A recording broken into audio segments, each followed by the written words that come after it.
का हमारा टॉपिक है concept of dipole moment. Dipole moment देखेंगे कि क्या होता है, उसकी डेफिनेशन देखेंगे, उसके बाद उसको सॉल्व करके देखेंगे फार्मूला क्या होता है और इससे हमें बेनिफिट्स क्या होते हैं। ठीक है, डायपोल मोमेंट सबसे पहले कॉन्सेप्ट देखें डायपोल मोमेंट का कि डायपोल मोमेंट जनरेट कैसे होता है। ठीक है, ये देखिए मैंने लिखा है body atoms are of different elements.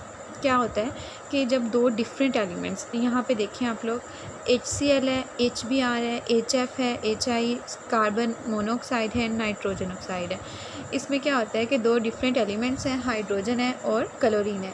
अब हाइड्रोजन की इलेक्ट्रोनेगेटिविटी चेंज होती है क्लोरीन की इलेक्ट्रोनेगेटिविटी से। अगर हम इन दोनों को लें, यूँ होता है। ठीक है, क्लोरीन जो होती है ना, उसकी इलेक्ट्रोनेगेटिविटी हाइड्रोजन से ज़्यादा होती है। इसी तरह ही सेम केस होगा इन तमाम एलिमेंट्स में। ठीक है, जो हैलोजन एलिमेंट हैं वो हाइड्रोजन से ज़्यादा इलेक्ट्रोनेगेटिव हैं। इलेक्ट्रोनेगेटिव होने का क्या मतलब है कि जो इलेक्ट्रॉन पेयर होगा ना, अगर हम इसको यूँ ड्रॉ करें, अगर सपोज़ करें डॉट से हम सपोज़ कर रहे हैं कि ये हाइड्रोजन का इलेक्ट्रॉन है और ये क्रॉस वाला जो है ये क्लोरीन का इलेक्ट्रॉन है, तो जिस एलिमेंट की इलेक्ट्रोनेगेटिविटी ज़्यादा होगी तो ये जो इलेक्ट्रॉन पेयर है वो उसकी तरफ ज़्यादा अट्रैक्ट हो जाएगा, उसके ज़्यादा करीब चला जाएगा। तो जिस एलिमेंट के करीब चला जाएगा ये इलेक्ट्रॉन पेयर, उसके ऊपर क्या होगा, नेगेटिव चार्ज आ जाएगा, क्योंकि उसके पास इलेक्ट्रॉन की अवेलेबिलिटी ज़्यादा है। ठीक है, जिस एलिमेंट के पास इलेक्ट्रॉन की अवेलेबिलिटी ज़्यादा होगी उसके ऊपर नेगेटिव चार्ज आ जाएगा, जिसके पास से ये इलेक्ट्रॉन्स दूर होंगे उसके ऊपर पार्शियल पॉजिटिव चार्ज आ जाएगा। ये दोनों चार्जेस सेम मॉलिक्यूल में क्यों जनरेट हुए हैं? इसलिए जनरेट हुए हैं क्योंकि दो डिफरेंट एलिमेंट्स हैं, उनके इलेक्ट्रोनेगेटिविटी डिफरेंट है। इलेक्ट्रोनेगेटिविटी डिफरेंट है, उनके ऊपर चार्ज आया है, पोलैरिटी आ गई है मॉलिक्यूल में, दो कॉर्नर्स जनरेट हो गए हैं, दो अपोजिट चार्जेस जनरेट हो गए। इन अपोजिट चार्जेस के दरमियान क्या होगा, ठीक है, इन दो अपोजिट चार्जेस की वजह से इनमें क्या आ गई है, सेपरेशन है, और इनके ऊपर क्या आ जाएगा, चार्ज आ जाएगा। ये हम इसको इस तरह से ले सकते हैं कि दो अपोजिट चार्जेस जनरेट हुए हैं, दो अपोजिट कॉर्नर्स जनरेट हो गए हैं, ये दो पोल्स जनरेट हो गए हैं। टू पोल्स हैं तो हम इसको कह देते हैं कि ये डाईपोल जनरेट हो गया।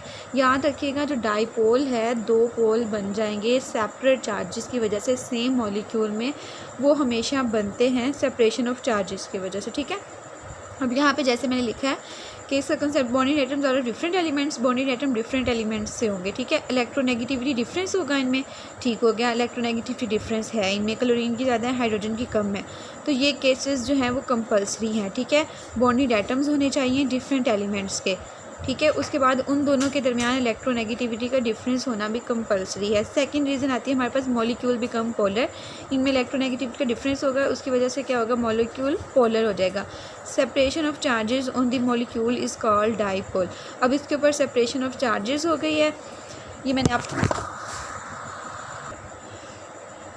जी, तो ये था हमारे पास कॉन्सेप्ट कि डायपोल मोमेंट होता क्या है। यहाँ मैंने आपको एग्जांपल्स बताई हैं, hydrogen chloride, hydrogen bromide, hydrogen fluoride, hydrogen iodide, carbon monoxide, nitrogen oxide. ठीक है, इनमें होगा क्या, सिर्फ इन्हीं में डायपोल मोमेंट होगा? नहीं, डायपोल मोमेंट हर उस मॉलिक्यूल में होगा जिसमें या तो इलेक्ट्रोनेगेटिविटी डिफरेंस पाया जाता है या दूसरी रीज़न होगी। दूसरी रीज़न क्या होगी कि उसके जो वेक्टर्स हैं, वेक्टर्स का मतलब क्या है, डायपोल वेक्टर्स होते हैं, वो हम आगे डिस्कस करेंगे, वो एक दूसरे को कैंसिल आउट कर देते हैं। ठीक है, ये दो रीज़न्स हो सकती हैं कि इलेक्ट्रोनेगेटिव का डिफरेंस ना हो दो एटम्स के दरमियान।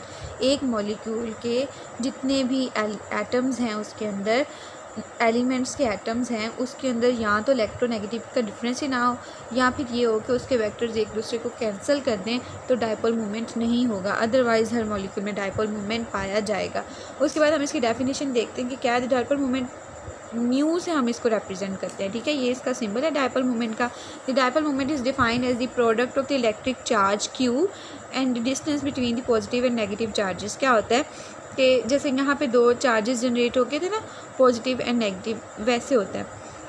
अगर सपोज कर लेते हैं कि पॉजिटिव चार्ज है, Q चार्ज को रिप्रेजेंट करता है, ये पॉजिटिव है, और एक ये नेगेटिव है। ठीक है, ये दो पोल्स जनरेट हो गए हैं एक ही मॉलिक्यूल में, इनके दरमियान जो डिस्टेंस होगा ना उसको हम लोग R कह देंगे, वो ये वाला है। ठीक है, डिस्टेंस का क्या मतलब है, पॉजिटिव और नेगेटिव चार्ज के दरमियान जो डिस्टेंस है, ये फॉर एग्जांपल पॉजिटिव चार्ज है, ये नेगेटिव है, ये डिस्टेंस क्या रिप्रेजेंट कर रहा है, बॉन्ड लेंथ को। दूसरी लैंग्वेज में हम लोग R को बॉन्ड लेंथ भी कह सकते हैं। ठीक है, और चार्ज पॉजिटिव और नेगेटिव, इलेक्ट्रॉन पे चार्ज और प्रोटॉन पे चार्ज या पॉजिटिव चार्ज और नेगेटिव चार्ज की जो क्वांटिटी होती है ना वो सेम ही होती है, ठीक है। डिफरेंस सिर्फ पॉजिटिव और नेगेटिव का होता है। जो क्वांटिटी होती है वो होती है 1.602 मल्टीप्लाई बाई 10⁻19 कूलम, -19 कूलम जो होता है ना वो चार्ज होता है। और चार्ज पॉजिटिव पे हो या नेगेटिव पे हो, चार्ज की जो मिकदार है, क्वांटिटी है, उसकी जो वैल्यू है वो हमेशा क्या रहती है, सेम ही होती है। जैसे आप लोगों ने पढ़ा होगा पहले भी अपनी बुक्स में कि प्रोटॉन और इलेक्ट्रॉन जो हैं उन पे जो चार्ज की क्वांटिटी होती है ना वो सेम होती है। और वो क्या होती है, वो होती है 1.602 मल्टीप्लाई बाई 10⁻⁻19। डिफरेंस सिर्फ चार्ज का होता है, सिंबल का होता है, पॉजिटिव और नेगेटिव का होता है, ठीक है। अब म्यू क्या है, Q multiply by R. Q किसको रिप्रेजेंट कर रहा है, चार्ज को, और आर किसको रिप्रेजेंट कर रहा है, distance between two separate charges और बॉन्ड लेंथ, ठीक हो गया। अब हम लोगों ने सपोज कर लिया जी यहाँ पे एक मॉलिक्यूल ए बॉन्ड बी। ए जो है एक एलिमेंट जो है उसके ऊपर पॉजिटिव चार्ज है और बी के ऊपर नेगेटिव चार्ज है, ठीक है। ये इसकी बॉन्ड लेंथ है। अब चार्ज क्या होता है, पॉजिटिव हो चार्ज चाहे नेगेटिव हो चार्ज, उसकी क्वांटिटी जो है वो सेम ही रहनी है। और वो जो है वो कितनी होती है, 1.602 मल्टीप्लाई बाई 10⁻⁻19 कूलम होती है। पॉजिटिव चार्ज हो या नेगेटिव चार्ज हो वो किसके इक्वल होता है, 1.602 मल्टीप्लाई बाई 10⁻⁻19 के इक्वल होता है, ठीक है। उसके बाद हम लोग ने इसको सॉल्व किया है, चार्ज को मल्टीप्लाई कर दिया है किससे, डिस्टेंस से। अब सपोज किया है, ये सपोज डिस्टेंस है, ठीक है, ये कोई पैट डिस्टेंस नहीं है। हमने सपोज किया कि इन ये जो दो एलिमेंट्स हैं इसके दरमियान जो डिस्टेंस है वो 100 मल्टीप्लाई बाई 10⁻⁻19 मीटर। अगर फॉर एग्जांपल ये 100 आंगस्ट्रम था ना, 100 पिकोमीटर था, 100 पिकोमीटर था, तो 100 पिकोमीटर से हम लोगों ने इसको किस में कन्वर्ट करना है, इसको हम लोगों ने मीटर में कन्वर्ट करना है। तो यहाँ पे 12 है, तो हम 100 को क्या करेंगे, 10⁻⁻12 से मल्टीप्लाई कर देंगे। 1 पिकोमीटर जो होता है वो 10⁻⁻12 मीटर के इक्वल होता है। पिकोमीटर 12 वाली पावर होती है, ठीक है। 100 मीटर था, अगर फॉर एग्जांपल 100 पिकोमीटर थे, 100 पिकोमीटर से हमें मीटर बनाने हैं तो हम 100 पिकोमीटर को 10⁻⁻12 से मल्टीप्लाई कर देते हैं तो हमारे पास मीटर्स में वैल्यू आ जाती है।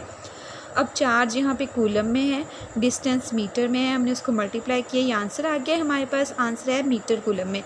मीटर कूलम जो है वो भी एक यूनिट है डायपोल मोमेंट का, लेकिन हमारे पास जो ज़्यादा यूनिट यूज़ होता है ना वो होता है डी बाय।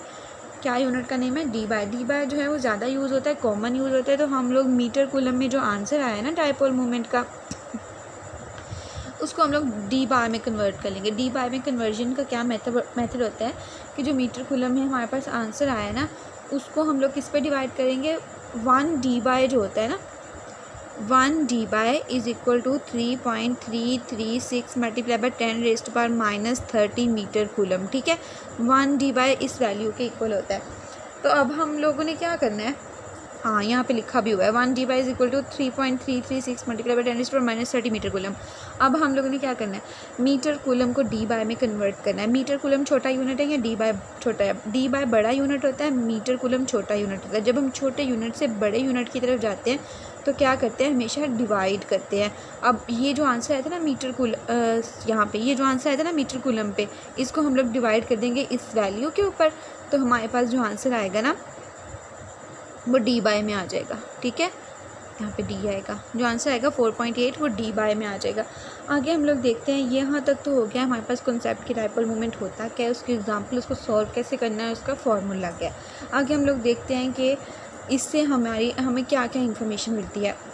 एक हमें इन्फॉर्मेशन मिलती है डायपोल मोमेंट से कि हम ना किसी भी मॉलिक्यूल का परसेंटेज आयनिक करैक्टर फाइंड कर सकते हैं। उसका फार्मूला क्या है कि जो डायपोल मोमेंट ऑब्जर्व्ड है उसको डायपोल मोमेंट आयनिक से डिवाइड कर देना है, उसको मल्टीप्लाई कर देना है 100 से। अब डायपोल मोमेंट ऑब्जर्व्ड क्या चीज़ है, डायपोल मोमेंट आयनिक क्या चीज़ है। डायपोल मोमेंट ऑब्जर्व्ड का मतलब क्या होता है कि जो हमारे पास गिवन डायपोल मोमेंट हो, एक्चुअल डायपोल मोमेंट हो। देखिए एक मॉलिक्यूल है, हमने उसका एक्चुअल जो है वो डायपोल मोमेंट पता है, ठीक है, वो आपको वैल्यू गिवन होगी। फॉर एग्जांपल अगर आप कोई न्यूमेरिकल सॉल्व कर रहे हैं इससे रिलेटेड, जो आपको वैल्यू गिवन होगी ना वो हमेशा एक्चुअल डायपोल मोमेंट की होगी। आगे आयनिक डायपोल मोमेंट क्या होता है, आयनिक डायपोल मोमेंट होता है कि हम उस मॉलिक्यूल को हमने परसेंटेज आयनिक करैक्टर निकालना है, ठीक है। ये निकालना है कि उस मॉलिक्यूल में आयनिक करैक्टर की कितनी परसेंटेज है, कितने परसेंट वो मॉलिक्यूल आयोनिक है। तो आयनिक डायपोल मोमेंट का ये मतलब है कि हम उस मॉलिक्यूल को ये कंसीडर कर लेते हैं कि वो 100% आयनिक है, ठीक है। सपोज कर लेते हैं, ऐसा एक्चुअल में नहीं होता, ठीक है। हम उस मॉलिक्यूल को सपोज कर लेते हैं कि ये 100% आयनिक है, ठीक है। उसको 100% आयनिक सपोज करके जो हमारे पास वैल्यूज़ गिवन होंगी उससे हम लोग डायपोल मोमेंट आयनिक फाइंड आउट कर लेते हैं। जो हम लोग डायपोल मोमेंट खुद फाइंड आउट करते हैं गिवन वैल्यू से, उसको हम कहेंगे म्यू आयोनिक, ठीक है। म्यू ऑब्जर्व वो होगा जो डायपोल मोमेंट हमारे पास गिवन होगा, ठीक है, कि इसका एक्चुअल क्या है। ये एक्चुअल डायपोल मोमेंट होता है और ये क्या होता है, कैलकुलेटेड। उनको डिवाइड करेंगे, 100 से मल्टीप्लाई करेंगे तो हमारे पास आ जाएगा कि ये मॉलिक्यूल जो है वो इतने % आयनिक करैक्टर रखता है। कि फॉर एग्जांपल किसी का आयनिक करैक्टर आता है 98% आयोनिक है कोई, ठीक है। तो हम क्या कहेंगे कि ये डोमिनेंट का क्या मतलब है कि इसमें आयनिक करैक्टर ज़्यादा है, 98% आयनिक है तो 2% कोवेलेंट हो जाएगा, तो डोमिनेंट क्या चीज़ हुई, आयनिक करैक्टर हुआ। लेकिन अगर ऐसा नहीं होता, फॉर एग्जांपल 48% आया तो वो ये 50 से भी कम है 48, ठीक है। 50% भी वो आयनिक नहीं है, तो कोवेलेंट करैक्टर उसमें ज़्यादा हुआ, तो हम ये कहेंगे कि ये कंपाउंड डोमिनेंटली कोवेलेंट है।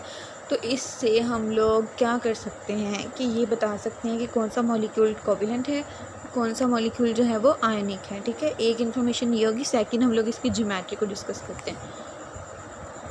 अब ज्योमेट्री का हमें कैसे पता चलता है, ठीक है, डायपोल मोमेंट से। हम यहाँ पे सपोज कर लेते हैं वाटर को। वाटर का स्ट्रक्चर होता है ऐसे, ठीक है। मैं दोबारा यहाँ पे ड्रॉ कर देती हूँ समझाने के लिए। ये ऑक्सीजन है, 2 हाइड्रोजन इसके साथ अटैच है। ऑक्सीजन पे नेगेटिव चार्ज होता है, हाइड्रोजन के ऊपर पॉजिटिव चार्ज होता है। और एक और बात, जो डायपोल मोमेंट होती है ना, उसका जो डायरेक्शन होती है वो हमेशा positive charge to negative charge होती है, ऐसे होती है डायपोल मोमेंट की डायरेक्शन। इसको हम लोग वेक्टर से रिप्रेजेंट करते हैं। यहाँ भी ये एक बॉन्ड का वेक्टर आ गया, ठीक है, ये दूसरे बॉन्ड का वेक्टर आ गया। जो मैंने पहले आप लोगों को बात की थी कि वेक्टर्स कैंसिल हो जाते हैं, वो मैं आपको बाद में करके दिखाऊंगी, तब भी डायपोल मोमेंट 0 आता है, ठीक है। क्या होगा, ये एक वेक्टर हम लोगों ने ड्रॉ कर लिया, वेक्टर मोमेंट, ठीक है। ये दूसरा ड्रॉ कर लिया, और डायरेक्शन क्या होगी, positive to negative. Dipole moment की क्या होती है, पॉजिटिव नेगेटिव। हर बॉन्ड का अपना डायपोल मोमेंट का वेक्टर होगा। एक बॉन्ड ये है वाटर में, एक बॉन्ड ये, टोटल 2 ही तो बॉन्ड है। तो उससे क्या होगा, डायपोल मोमेंट की डायरेक्शन ड्रॉ की है हमने, वेक्टर ड्रॉ किया है। वेक्टर होगा पॉजिटिव टू नेगेटिव डायरेक्शन में। पॉजिटिव टू नेगेटिव डायरेक्शन में जो वेक्टर होगा उसको हम लोग सॉल्व कैसे करेंगे। अब ये 2 वेक्टर हो गए हैं, लेकिन हमें पूरे मॉलिक्यूल का डायपोल मोमेंट चाहिए। पूरे मॉलिक्यूल का डायपोल मोमेंट निकालने के लिए हमें क्या करना पड़ेगा, इन 2 वेक्टर्स जो हैं इसका रिजल्टेंट निकालना पड़ेगा। फिजिक्स में आपने पढ़ा होगा कि डायपोल का रिजल्टेंट कैसे निकालते हैं, ठीक है। इसकी डायरेक्शन यूँ है, इसकी डायरेक्शन यूँ है, ठीक है। इनका रिजल्टेंट आएगा यूँ। ये इन दोनों वेक्टर्स का हम लोगों ने एक तरह से सम ले लिया। क्या ले लिया, सम ले लिया, सम ऑफ द वेक्टर्स, ठीक है। और ये होगा 1.85 d/k इक्वल। फॉर एग्जांपल हमें ज्योमेट्री नहीं पता मॉलिक्यूल की क्या है, हमारे पास जस्ट गिवन में ये है कि हमारे पास जो डायपोल मोमेंट आया ना वाटर का वो है 1.85 d/, ठीक है। ये हमारे पास जो है वो डायपोल मोमेंट है।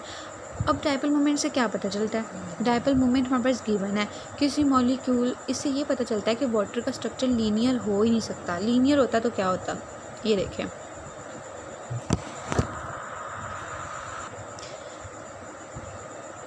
पॉजिटिव टू नेगेटिव होता है। यहाँ पे पॉजिटिव चार्ज है, यहाँ पे नेगेटिव है, यहाँ पे पॉजिटिव चार्ज है। क्या होती है डायपोल मोमेंट की डायरेक्शन, पॉजिटिव टू नेगेटिव, यूँ यूँ। अब क्या हो गया, आप लोग ने फिज़िक्स में पढ़ा हो, जब 2 इक्वल मैग्नीट्यूड के वेक्टर्स, मैग्नीट्यूड क्या होगी, ये भी O से हाइड्रोजन का बॉन्ड है, ये भी ऑक्सीजन और हाइड्रोजन का बॉन्ड है।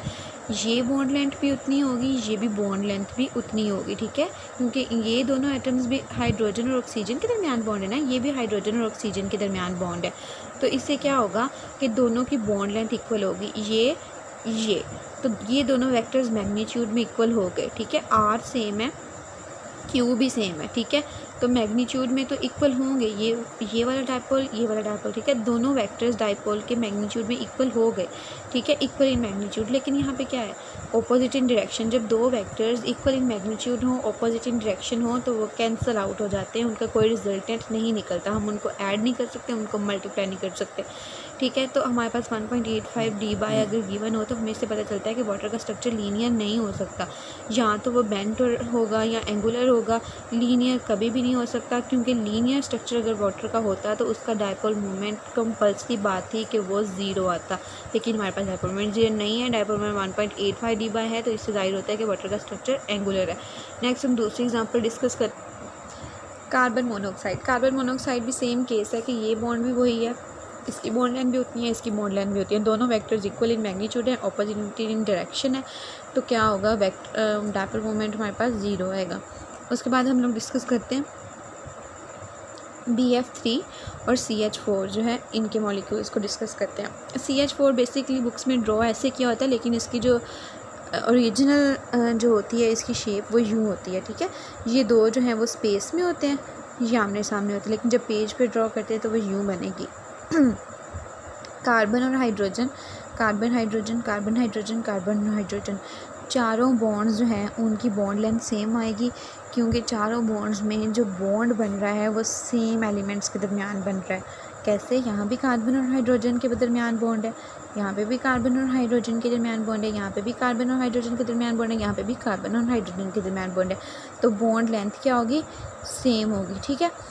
उसके बाद ये इनके बॉन्ड डायपोल वेक्टर्स ड्रॉ करेंगे, कर लिए हम लोगों ने ड्रा। अब ये दो भी सेम इन मैग्नीट्यूड हैं, ऑपोजिट इन डायरेक्शन है, डायपोल मोमेंट ज़ीरो। ये भी सेम इन मैग्नीट्यूड है, ऑपोजिट इन डायरेक्शन है, डायपोल मोमेंट ज़ीरो। तो म्यू हमारे पास क्या आएगा जी, ज़ीरो। यहाँ पे हम लोग BF3 को डिस्कस करते हैं।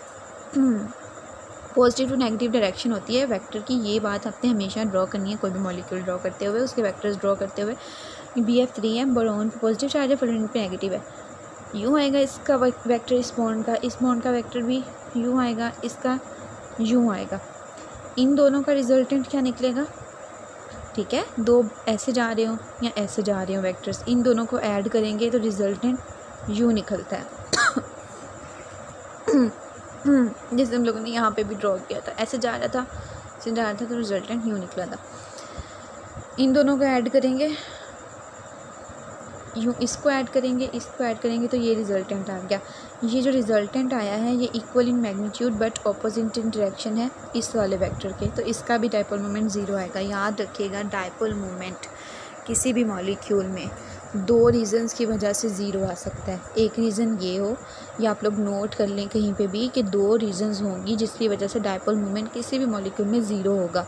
एक ये कि वो जो बॉन्ड बन रहा है मॉलिक्यूल में वो सेम एलिमेंट्स के दरमियान बन रहा है। फॉर एग्जांपल हाइड्रोजन, क्लोरीन, ठीक है, सेम एलिमेंट्स के दरमियान बन रहा है, एलिमेंट्स डिफरेंट नहीं हैं, या एलिमेंट्स में इलेक्ट्रोनेगेटिविटी का डिफरेंस ही नहीं पाया जा रहा या बहुत कम है। अगर डिफरेंट एलिमेंट्स के दरमियान भी बन रहा है ना बॉन्ड, तो उनमें इलेक्ट्रोनेगेटिविटी का डिफरेंस इंतहाई कम है, तो उससे क्या होगा, जब इलेक्ट्रोनेगेटिविटी का डिफरेंस ही नहीं होगा तो उसमें पोलैरिटी ही नहीं आएगी। जब पोलैरिटी ही नहीं आएगी तो सेपरेशन ऑफ चार्जेस ही नहीं होगी, बॉन्ड पोलर ही नहीं होगा, तो डायपोल मोमेंट दो डिफरेंट पोल्स, दो डिफरेंट चार्जेस कैसे जनरेट होंगे, ठीक है, एक मॉलिक्यूल में। यहाँ तो मॉलिक्यूल में जो बॉन्ड बन रहा है वो सेम एलिमेंट्स के दरमियान बन रहा है, या ये हो कि उनकी जो वेक्टर्स हैं ना, वेक्टर मूवमेंट्स हैं, डायपोल मूवमेंट के वेक्टर्स हैं, वो एक दूसरे को कैंसिल आउट कर दें, तो ओवरऑल जो मॉलिक्यूल का डायपोल मूवमेंट होगा वो ज़ीरो होगा। जैसे हमने यहाँ पे CH4 की एग्जांपल ली है, BF3 की एग्जांपल ली है, CO2 की एग्जांपल ली है, इसमें वेक्टर्स एक दूसरे को कैंसिल कर देते हैं तो ज़ीरो होगा। इससे हमें क्या पता चलता है कि डायपोल मूवमेंट से हमें ज्योमेट्री का पता चलता है, और डायपोल मूवमेंट से हमें ये पता चलता है कि बॉन्ड कितने % आयनिक है, ठीक है। और इससे रिलेटेड एक न्यूमेरिकल भी आप लोग सॉल्व करेंगे, मैं आपको दूंगी। बहुत इजी सा न्यूमेरिकल है, सिर्फ वैल्यूज़ पुट करनी है और आंसर निकालना है, % उसका निकालना है। ऑब्जर्व डायपोल मोमेंट गिवन होगा, % आयनिक डायपोल मोमेंट आप लोग कैलकुलेट कर लेंगे, उसको डिवाइड करके 100 से मल्टीप्लाई कर देंगे तो आपके पास आयनिक करेक्टर आ जाएगा।